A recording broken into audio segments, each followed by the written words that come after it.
Hola, ¿qué tal? Soy Juan Naranjo y mirad qué bien acompañado estoy hoy. Tenemos de invitado a Jan Arimany, el editor de Trotalibros, una persona a la que tanto queremos y tanto apreciamos. Y no viene por cualquier cosa, sino que vamos a hablar del el que yo considero ya uno de los libros del año, un libro que me ha enamorado.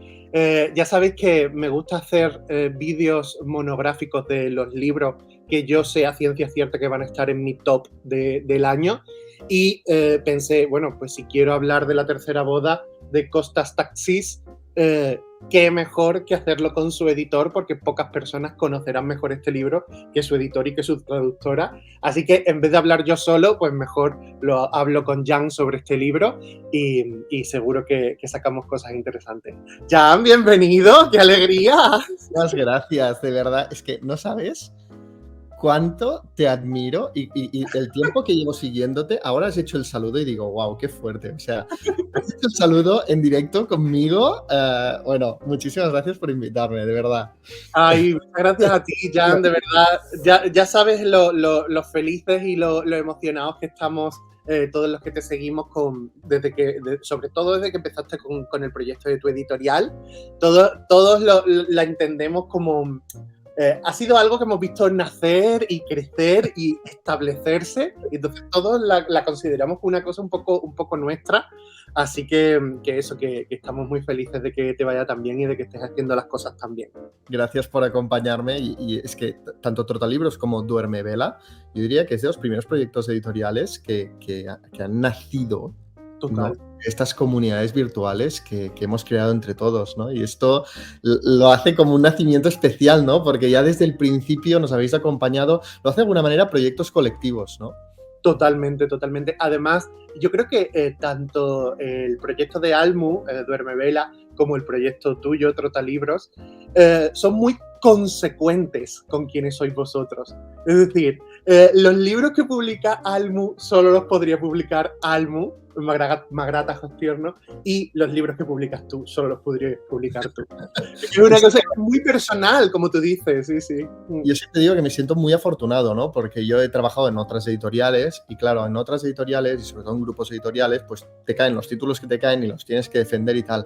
Pero yo he tenido la gran suerte de que al nacer del canal de YouTube y de las redes sociales, la gente ya conoce mis gustos. Yo no puedo publicar algo que no me guste, porque la gente dirá, esto no es, ¿no? Ya conoce mi criterio. Yo tengo la suerte de poder leer un libro y decir, wow, me flipa, lo publico. O sea, y es algo muy subjetivo, pero muchas veces me pregunto, ¿cuál es la línea editorial? No sé, porque también es muy diverso, porque diversas son mis lecturas, ¿no? O sea, sigue mucho mi criterio y esto, bueno, yo como editor me siento súper afortunado.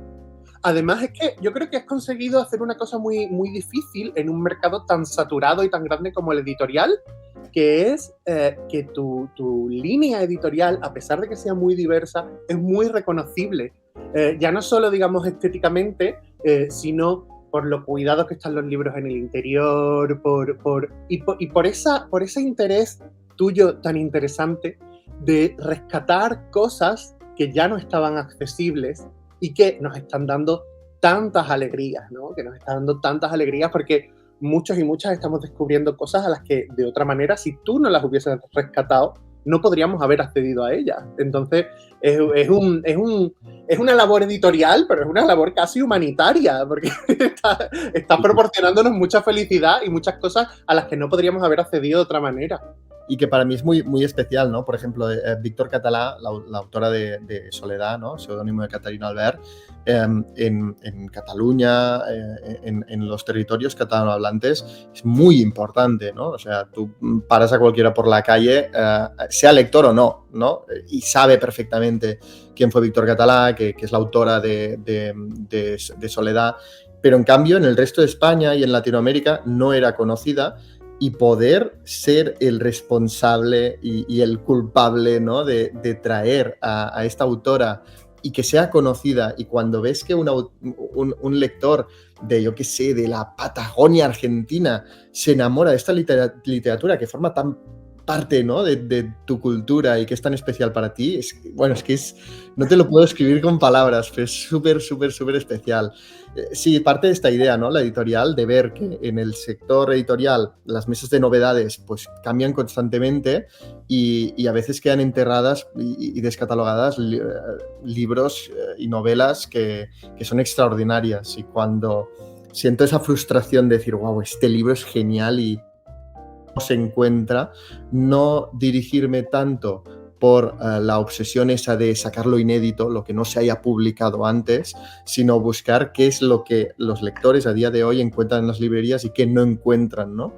Y cuando encuentras una joya literaria que no está en las librerías, aunque hubiese sido publicado antes, quizá por estar en una mala traducción, por no darle la promoción adecuada, por, yo qué sé, cosas tonterías como, no sé, no tener una cubierta atractiva, haber salido justo cuando sacaban el premio Planeta y por eso quedó tapado, y mil circunstancias, ¿no? Con culpables o sin culpables, a veces por el momento que no surgió y quedó enterrado, ¿no? Y es darle como esta segunda oportunidad. Es una maravilla. Además, yo creo que en esta línea de recuperar nombres o de poner en valor nombres, pues no lo has hecho solo una vez, sino que lo has hecho ya varias veces. Estamos hablando de Víctor Català, por ejemplo, pero también creo que además hay una conexión entre estos dos libros de los que yo voy a hablar, porque son tu primer libro y uno de tus últimos libros, ¿no? Con esta puesta en valor y con este dar a conocer en España a dos autores griegos de los que se traduce tan poca literatura griega, por desgracia, al español. Y esto de dar a conocer a dos autores griegos y de ponerlos sobre la mesa y de ponerlos como una novedad editorial y de dárnoslos a conocer a personas que no los habíamos leído hasta ahora, porque simplemente que no habíamos tenido la oportunidad, porque no habíamos tenido acceso a esos libros, pues yo creo que es una labor muy importante y que además, en cierto sentido, es una labor que se cimenta en la diversidad, porque si te pones a mirar tu catálogo, hay muchísima diversidad en un sentido geográfico y, digamos, tú estás rompiendo esa costumbre tan habitual en el mundo editorial de prestarle solo atención a lo que pasa en Inglaterra, Estados Unidos, Francia, quizá Italia, ¿no? Sí. Algo así, quizá Italia. Entonces, yo creo que esa labor está siendo muy importante también porque estás buscando en los márgenes literarios literatura escandinava, literatura de Europa del Este, literatura... Y creo que eso es interesantísimo. Y me parece que existe esa cierta conexión entre tu primer libro y este libro del que venimos a hablar hoy. Sí. Y te quiero agradecer eso, que traigas autores griegos, porque creo que nos... Tú acabas de volver de Grecia, tú ahora estás súper in con esto. Soy muy helenófilo y cada año más. Pero es que me hace mucha gracia porque cada libro griego que leo me da más rabia no haber leído más literatura griega porque lo siento más cerca. Cuanto más sé de Grecia, más se parece a lo que yo he vivido, a lo que yo he sentido, a nuestra historia. Entonces, por eso estoy tan a tope con el mundo heleno. Sí. No, esta intención de diversidad geográfica y sobre todo cultural está...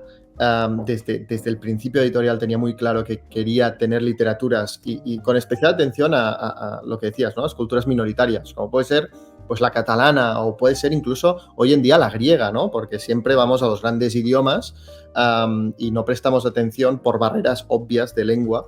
No tenemos acceso a muchísimos libros geniales que hay en otras lenguas. Es complicado luchar contra esto, porque todo te lleva a lo anglosajón, ¿no? Tú cuando vas a las ferias del libro, las agencias literarias, es que además están muy bien organizados, o sea, las agencias literarias de Inglaterra y americanas te dan las novedades, los títulos, todo, y en cambio, pues para publicar una novela griega como La Guardia de Nikos Kavadías, pues yo siempre lo cuento, pero me tuve que poner de acuerdo con una mujer de 80 años, la sobrina de Nikos Kavadías, que solo sabía griego, que vivía en Atenas y no tenía correo electrónico. O sea, es como luchar contra muchísimo, ¿no? Contra todo el viento y marea para poder llegar al título en cuestión. Pero yo creo que el esfuerzo vale la pena. Yo cuando leí La guardia de Nikos Kavadías me enamoré completamente de la novela, y también, que esto me ha pasado bastante con los libros que he ido publicando, de la vida y la historia del propio autor, ¿no? La vida de Nikos Kavadías, un hombre que fue marinero y que nunca tuvo nada parecido a una familia, a un hogar, ¿no? Estuvo viajando siempre en buques mercantes por el mundo, en una época pues que no estaba el mundo globalizado como hoy. Él tuvo contacto con 1000 culturas, ¿no? Con 1000 puertos, y a la vez era una apátrida, ¿no? Precisamente por esto, porque no se quedó en su país, vio muchas culturas, pero vivía casi siempre en el mar, ¿no? Apartado del mundo y de las guerras y ¿no? de los vaivenes del mundo terrestre. Me encantó y supe que tenía que ser el primer libro. Y me gustó mucho la traducción que hizo Natividad Gálvez para Ediciones del Oriente y del Mediterráneo, que lo publicó por primera vez en español, y la conocí. Y bueno, ahora ya somos amigos, o sea, con Nati ya nos llevamos súper bien. Y ella siempre me insistía, oye, léete La tercera boda, que es una traducción que hizo para Alfaguara, que ganó el Premio Nacional de Traducción, su traducción, y yo siempre iba, bueno, como siempre tenemos libros, ¿no? Le iba diciendo, sí, ya lo haré, y al final me dijo, Jan, es que siempre me dices lo mismo, léete porque es que te va a encantar, lo tienes que publicar, y es que te lo voy a retraducir porque me muero de ganas de volverlo a traducir de nuevo, ¿no?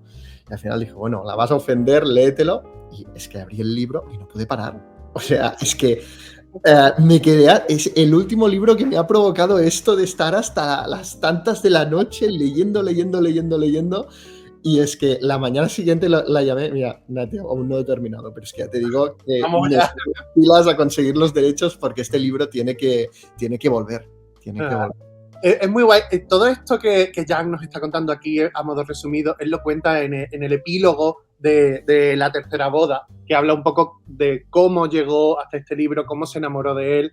Ahora vamos a hablar en profundidad sobre el libro, sin hacer spoilers, no os preocupéis. Pero hay muchas cosas de las que has dicho que me resultan interesantes, pero sobre todo creo que... bueno, lo primero, Ediciones del Oriente y del Mediterráneo tienen un catálogo chulísimo, y que le prestan, por ejemplo, mucha atención a la literatura griega, que creo que es una cosa muy interesante. Ahí leí yo por primera vez a Alkizei, que es una autora que me flipó. Si por casualidad no la has leído y tienes interés en saber más sobre Grecia, y además es que es la misma época que sucede La tercera boda, pues te recomiendo muchísimo este libro que se llama La novia de Aquiles, que transcurre en esta misma época, aunque tenga un nombre así tan clásico. Y por otra parte, es que es muy interesante porque de alguna forma a mí me da la sensación de que con respecto a la lengua inglesa y con respecto a la literatura anglosajona existe, y perdonadme la palabra si os parece demasiado fuerte, cierto colonialismo literario, porque todo está estructurado de una manera de que sea lo que se da por defecto, ¿no? Lo que triunfa por defecto, lo que se consume por defecto, y enfrentarse a eso no es fácil, porque aunque estés traduciendo un bestseller, pero si es de un país que no es del ámbito anglosajón centroeuropeo, es que parece que estás haciendo una locura, o parece que estás haciendo algo muy poco, no sé, muy minoritario, ¿no? Y no tiene, a lo mejor ese libro ha vendido 5 millones de ejemplares en ese ambiente cultural, ¿no? Vamos a hablar de La tercera boda. También otra cosa que quería decir es que es muy interesante lo que has dicho sobre los autores de tus libros, porque creo que de alguna manera estos libros que tú de una forma tan personal has editado tienen en común, si algo tienen en común, es que tienen mucho del autor o de la autora volcado ahí, y que a ti te pasa como a mí, que se te nota que cuanto más veraz sea un libro, aunque sea ficción, más te enamora. A mí me pasa lo mismo. Muchas veces me entero después. O sea, digo, pero qué librazo, qué bueno, no sé qué. Y luego me entero que, claro, digo, es que no podía surgir de la nada esto. Todo. Yo creo que cualquier libro es algo autobiográfico. Aunque sea, yo qué sé, Juego de Tronos o El Señor de los Anillos. En El Señor de los Anillos hay tanto de autobiográfico, hay tanto de... Cuando lo leímos conjuntamente en Macondo Club Literario, con todas las notas y curiosidades que fuimos desenterrando, veías que en las reflexiones que hacía de la guerra, las descripciones que hacía de la guerra, es que eran las vivencias del propio autor de Tolkien en la Primera Guerra Mundial. O sea, toda la literatura es autobiográfica. Cualquier persona que escribe, aunque sea en el género fantástico, en el género de la ciencia ficción o en el thriller, habla de sensaciones y mezcla recuerdos, ¿no?, en su literatura, pero sí que es cierto que la mayoría de libros que he publicado y de los que me he enamorado muchas veces de manera inconsciente, luego me entero que es que hay mucho de autobiográfico, que para crear un personajazo como el señor Chips, James Hilton se inspiró en su profesor, un profesor que fue muy importante para él, y en su propio padre.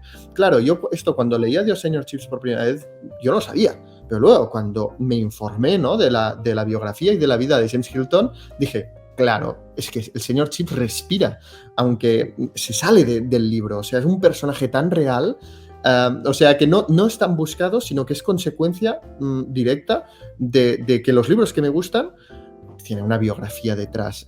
Yo cuando hago, una de las cosas que disfruto más haciendo los libros es haciendo la nota biográfica. Porque además a mí que me va el salseo y que me va ¿no? Que quizá hay muchas biografías que son, pues, James Hilton, pues es autor de tal, ¿no? Y lista de los libros que publicó y ya está, ¿no? Pero es que a mí me gusta entrar, ¿no? Tú ves la biografía de personas como Elizabeth von Arnim, ¿no? O James Hilton, y yo entro, ¿no?, un poco en el salseo, en las cosas que vivió esa mujer, ¿no?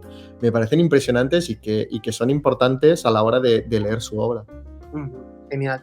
Y hablando de cuánto de la vida de los autores se ve en la obra, yo creo que en La Tercera Boda se ve mucho de Costas Taxis. Se ve mucho en relación a su lucha de clases. Se ve mucho en su relación con las mujeres de su familia, con las mujeres de su entorno.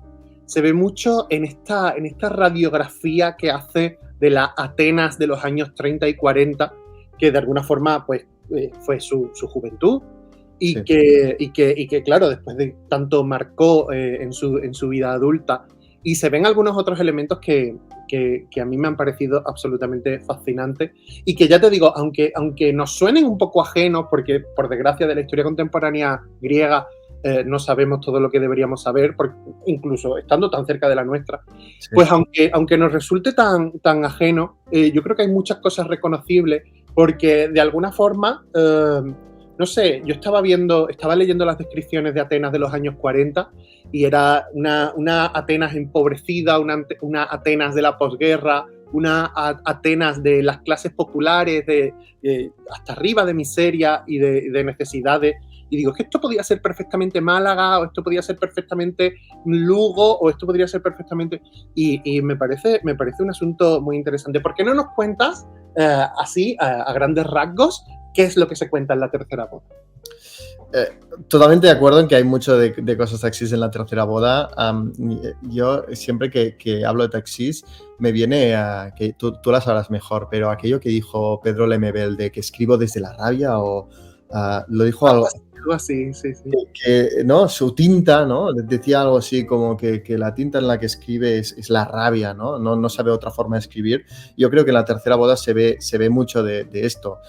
Costas Taxis fue una persona que, cuando repaso su biografía, a mí al menos me transmite una soledad absoluta. O sea, desde que era pequeño sus padres se divorciaron y lo dejaron con su abuela, una mujer muy severa, que lo marcó profundamente, tanto su abuela como su tía, con quien creció, y que las dos protagonistas de La Tercera Boda provienen, ¿no?, de esas personas que marcaron tanto a Costas Taxis.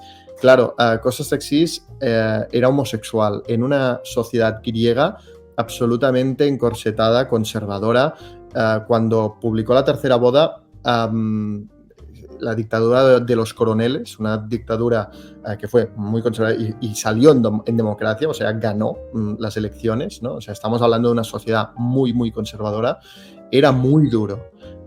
Y yo creo que esto, la tercera boda expresa, ¿no? Toda esta presión, toda esta soledad. Costa Saxís se dedicó a 1000 oficios, viajó por todo el mundo. Se dice que escribió la tercera boda en parte en Australia. Fue marinero, fue camarero, recorrió toda Europa en Vespa mientras escribía la tercera boda y luego finalmente volvió a Grecia y empezó a ofrecer la tercera boda a diferentes editoriales. Nadie se la quiso publicar por las referencias explícitas a cosas como la homosexualidad, a mucho, es que se mete en cada marrón. En el primer párrafo ya habla del aborto, o sea, el aborto en la Grecia de aquella época. Que una mujer se case 3 veces en la Grecia de la época, ¿no? Es muy provocador, y él mismo era muy provocador, ¿no? Y era muy avanzado a su tiempo. Nadie se lo quiso publicar. Finalmente se lo autopublicó, pagando él, ¿no? La edición, se lo autopublicó y no vendió ni un ejemplar. No es hasta que una editorial importante de Grecia finalmente se lo publica que de repente se convirtió, antes de la dictadura de los coroneles, en esa sociedad tan conservadora, la tercera boda se vuelve un bestseller impresionante. O sea, tiene una repercusión, se empieza a traducir a 1000 idiomas, se adapta a una serie de televisión, se adapta a 1000 formatos, a la radio, se hacen obras de teatro. Bueno, él mismo iba a venir a España a presentar la traducción de Natividad Gálvez cuando fue, asesinado, ¿no? O sea, me gusta antes contar rápidamente la vida de Costa Saxís, porque luego, cuando cuentas de qué va la tercera boda, vas encontrando, ¿no? muchos paralelismos con su vida y con lo que él debía sentir. La tercera boda, al final, es la historia sobre todo de Nina, una mujer que desde el principio sabemos que se casa 3 veces. Y estos 3 matrimonios van a impactar directamente en su vida. También impacta mucho la forma de entrada de la novela. Todo está contado desde una primera persona, casi desde un flujo de conciencia, ¿no? Un discurso constante en el que esta mujer se queja de todo, ¿no? Se queja, se desahoga, ¿no? Y empieza con una relación tan cruda, materno-filial, como que ella casi desea la muerte de su propia hija. O sea, la pinta, pues, que es una inútil, que ojalá nunca la hubiese parido, etc.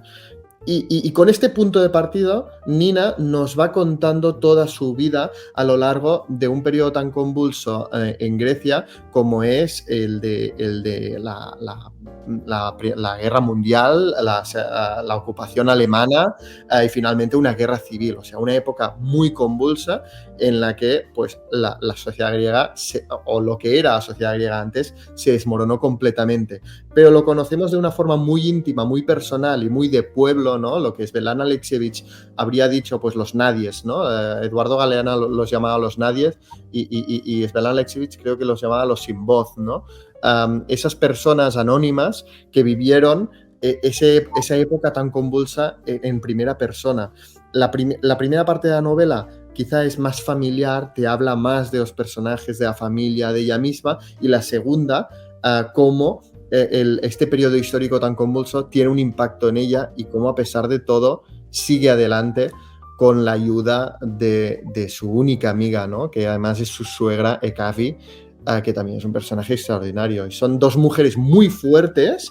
No siempre es fácil empatizar con ellas porque son muy duras, tienen un escudo muy fuerte y son muy duras con ellas mismas y con las personas que tienen alrededor. Pero a la vez, y ya me pasó con Nikos Kavadías, yo creo que es algo muy de la literatura moderna griega, detrás de toda esa, de una persona que quizá te habría caído mal si lo hubieses conocido, detrás se intuye y se lee entre líneas una persona pues muy sola, ¿no? Que tiene que ser fuerte para tirar adelante y para tirar los suyos. Adelante una familia, porque es que en realidad de alguna manera todos dependen de ella y claro, ahí se entiende perfectamente esa rabia, esa dureza con la que se enfrenta al mundo, esa dureza con la que juzga a los demás. Y esa amargura, porque de alguna manera le tocan vivir momentos terroríficos de la historia, y no son 2 semanas ni 3, estamos hablando de una década. Entonces, Sí, claro, se entiende, digamos, esa dureza de carácter, esa dureza de la forma de vida, esa dureza a la hora de tratar a sus seres queridos o de juzgar a las personas de su entorno, ¿no? Pero es muy curioso porque no sé si a ti te parece lo mismo, pero claro, todo tiene un punto tan... es muy auténtico, pero a la vez es muy teatral, ¿no? Y a mí estos soliloquios, porque todo está escrito en primera persona y digamos ella lo que está es contando su vida, lo que le pasa con sus hijos, lo que le pasa con sus maridos, lo que se pasa con tal. Entonces, claro, todo tiene este punto de soliloquio dramático, casi como si estuviera pensado para un teatro, que a mí me ha recordado, por ejemplo, mucho a 5 horas con Mario de Delibes, ¿no? Porque me lo imagino perfectamente siendo recitada por una Lola Herrera o por una de estas actrices grandes de nuestras tablas. Esta dureza tan de lo profundo de un país, y perdón, es que ya esto lo voy a conectar con otras cosas que te quiero comentar. De alguna manera, me viene muy bien que tú hayas nombrado, que tú hayas citado a Lemebel, porque creo, yo no sé, a lo mejor es paranoia mía y a lo mejor es que todo lo quiero llevar a mi terreno, pero de alguna manera encuentro paralelismos con Lemebel y con cómo él vivía su vida en un entorno tan difícil como el Chile dictatorial, pero también, por supuesto, que tú, además ya lo hemos hablado, esto lo vinculas con Pasolini y sí. con esta capacidad tan artística de Pasolini, pero también esta capacidad, esta fuerza social de lucha por la igualdad, de lucha por los derechos, de lucha de clases de Pasolini, y con cómo, por desgracia, los dos tienen un final tan similar, ¿no? Pero a la vez, sobre todo en lo temático, a mí me recuerda mucho a Lorca. Porque esto podría ser un libro de Lorca, esto podría ser una novela de Lorca. Cavi y Nina podrían ser 2 personajes lorquianos. Ahí, Entonces, a lo Bernarda Alba. por supuesto, es que Nina, Cavi es una Bernarda Alba, ¿no?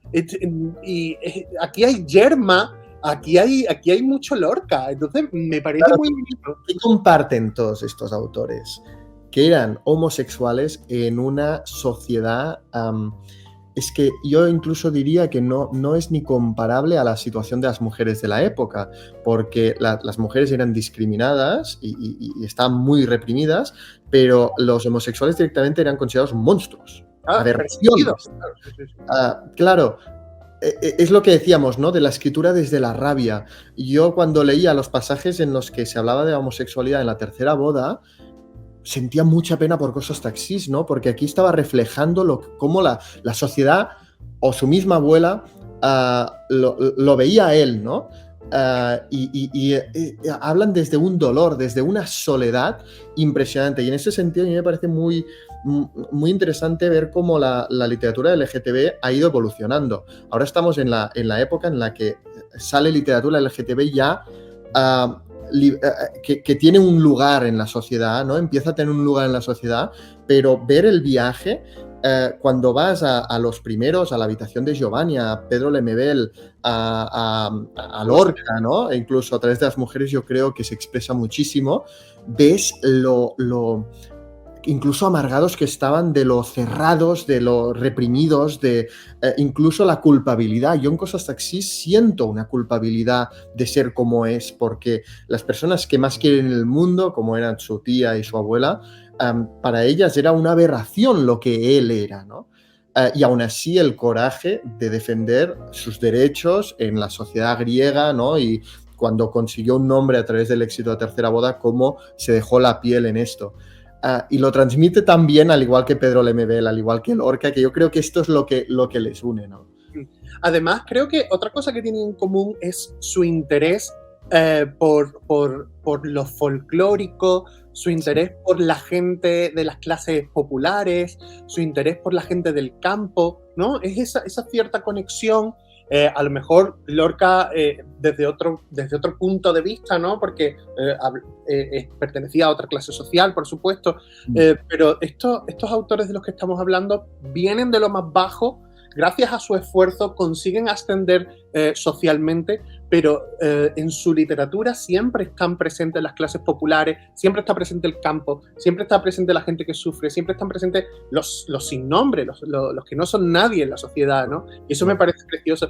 Y también me parece muy interesante, Jan, que una novela tan intrínsecamente local fuese escrita durante tantos viajes.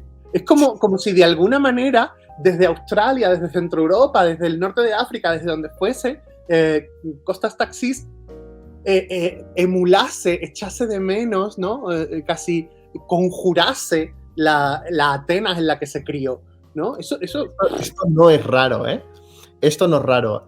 Nikos Kavadías escribió La Guardia cuando se jubiló y dejó de viajar en buques mercantes. Cuando estaba en tierra, echando de menos el viajar en barco, escribió La Guardia. Louis Grassic Gibbon, que Canción del Ocaso recrea, ¿no? su aldea natal en Escocia, lo escribió cerca de Londres, ¿no? Cuando por primera vez estaba lejos de su amada Escocia, escribió la novela que mejor retrató la forma de ser, de existir y la cultura escocesa. Thomas Wolfe, hasta que no dejó también su pueblo natal, no escribió La mirada al ángel, que, bueno, recreó, ¿no? Es como que nunca se escribe como tu hogar cuando estás lejos de él, ¿no? Uy, qué bonito eso, ¿eh? Qué bonito es algo... A mí me encanta encontrar paralelismos, ¿no? en los autores, tanto de Trotalibros Editorial como de otros autores, ver cómo circunstancias parecidas han creado literatura también con ciertos paralelismos, ¿no? Tiene mucho que ver estar lejos de tu hogar para hablar de ese lugar. Totalmente de acuerdo. Y luego en lo que comentabas de yo sobre todo me centro en la forma de hablar popular. Jaume Almirall el otro día estaba haciendo el traductor de La tercera boda al catalán, una presentación en la librería Mitja Mosca, y decía, yo he traducido Eurípides, he traducido la literatura griega pues clásica. Nunca ningún libro me había costado tanto de traducir como La tercera boda, porque en pleno debate, en aquel momento en Grecia se estaba dando el debate de si, yo creo que se da más o menos en todas las lenguas, de si encorsetar, si mantener la lengua, digamos, Real Academia Española, ¿no? Mantenerla como en una nevera, en un congelador, y congelarla para preservarla tal cual está, o ir a un griego más popular, hacer avanzar la lengua, acercarla a las clases populares, ¿no? Que al final son la gran mayoría de la sociedad, digamos, aterrizarla a la realidad, ¿no? Se estaba dando este debate en Grecia, que además Grecia, que siempre bebe y vive en la sombra de la Grecia clásica, ese debate estaba muy presente, ¿no? Y Costas Taxis fue un gran defensor de hacer avanzar la lengua, acercar la lengua al uso popular, a las clases populares. Y esto lo demuestra, ¿no? en La tercera boda, en su obra maestra. Está lleno de frases hechas. Incluso el traductor nos enseñó una página que iba subrayando todas las frases hechas y son constantes. Habla el griego saltándose todas las normas, ¿no? Esto, por ejemplo, también se ve en Fernanda Melchor, en Temporada de Huracanes, ¿no? Cómo aterriza el español al uso popular en México, en los pueblos de México, saltándose muchas veces las normas de ortografía más elementales, para adaptarlo, ¿no? Y aterrizarlo y ser leal a esta forma de hablar. Que el otro día un lector me dijo, a mí La tercera boda me ha recordado, ¿sabes? A esas abuelas que se sientan delante a cotillear a la vieja al visillo, total. Pues esa forma, ¿no? De hablar y ir comentando la vida, esto me parece sensacional y mucho más complicado que ir a un español a lo Javier Marías. No por desmerecer a Javier Marías, sino que es una forma de narrar completamente legítima, pero a mí me parece mucho más complicado narrar desde las entrañas, ¿no? Desde las clases populares, desde cómo se habla en la calle. Y si eso es difícil escribirlo, aún es más difícil traducirlo, ¿vale? Porque claro, es decir, tú al final puedes hacer un ejercicio de plasmar en papel el español, no el del telediario, sino el que se habla en tu casa, ¿no? Bueno, y eso es algo que mucha gente ha hecho muy bien. Tú has nombrado a Fernanda Melchor, podemos nombrar a la autora de Panza de Burro, a Andrea, por ejemplo. No, sí, exacto, Andrea Abreu, perdón, se me había olvidado el apellido. Que son capaces de plasmar esa forma de hablar en el papel, ¿no? Pero lo veo muy complicado. Pero imagínate traducir Panza de Burro o Temporada de Huracanes al francés o al polaco. Claro, es no, que... No envidias a Natividad Gálvez, ¿no? Claro, es que lo de Natividad Gálvez es una maravilla en ese sentido porque todo suena muy natural y es muy difícil elegir un registro que conserve ese deje, esa forma, esa autenticidad, pero que a la vez en español también suene auténtico sin vincularlo con ningún dialecto, con ninguna forma de hablar de ninguna región española. Claro, porque tú no puedes poner a este personaje diciendo palabras en gallego, diciendo palabras andaluzas. No puedes hacer eso. Entonces, claro, es un tema súper complicado y creo que aquí se hace muy bien porque suena muy natural. Y las frases hechas eran una pesadilla, igual que también el tema de las comillas, ¿no? Porque muchas veces dentro de una explicación te cuenta una anécdota que dentro de la anécdota que está dentro del diálogo inicial hay un otro diálogo, ¿no? Y es como hemos cerrado la comilla de 17 páginas anteriores porque todavía estamos en la anécdota, o sea que entra mucho, es una gran complejidad y que nunca lo dirías, ¿no? O sea, yo creo que si te enfrentas a este libro, porque yo creo que es fácil de leer, entras dentro del flujo de conciencia, vas tirando, ¿no? Y todo fluye, cosa que dice mucho del trabajo de Natividad Gálvez, y entras, ¿no? Y no te cuesta, es como al revés, yo me lo leí muy ávido y luego lo volví a leer, ¿no? Para disfrutar esta vez sí, sin la avidez de saber qué pasa, ¿no? Lo disfruté a otro nivel y quizá en la lectura no te das cuenta de la complejidad técnica y de traducción que hay detrás. Completamente de acuerdo. Si no te das cuenta, es porque se ha hecho bien. Es porque se ha hecho bien. Exacto, al final lo que tú dices de dentro de una anécdota estar contando otra y dentro de esa anécdota tener un diálogo, al final es así como hablamos.